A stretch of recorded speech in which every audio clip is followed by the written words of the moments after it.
But దురదృష్టం ఏంటంటే రక్షణ చట్టం వచ్చిన దగ్గర నుంచి ఇంకా ఎక్కువైపోయినాయి దాళ్ళు. గత ప్రభుత్వంలో మాతో పాటుగా చాలా యాక్టివ్గా పనిచేసినటువంటి గౌరవ హోమ్ మినిస్టర్ వంగలపూడి అనిత గారు, లేకపోతే చాలామంది పెద్దలు మినిస్టర్ల స్థాయిలో ఉన్నవాళ్ళు ఎక్కడ దళిత జాతి మీద దాడి జరిగినా ఫస్ట్ వచ్చి నేనున్నాను ఇక్కడ అని చెప్పేటువంటి పరిస్థితిలో ఉండేది.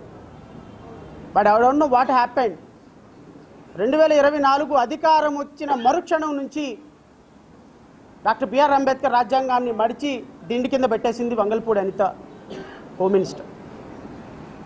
బహుశా నిజంగానే ఒక హోమ్ మినిస్టర్ ఆంధ్రప్రదేశ్ రాష్ట్రంలో మన జాతి తరపు నుంచి రిప్రజెంటేటివ్గా వెళ్ళిన ఆవిడ మనసా వాచా కర్మణ పనిచేస్తే పవన్ కళ్యాణ్ కాన్స్టిట్యున్సీలో ఒక దళిత బిడ్డ మీద, లేకపోతే మల్లం అనే గ్రామంలో ఒక జాతి మొత్తాన్ని వెలివేసినప్పుడు కనీసం స్పందన లేని ఒక గుడ్డి ప్రభుత్వం కూటమి ప్రభుత్వం.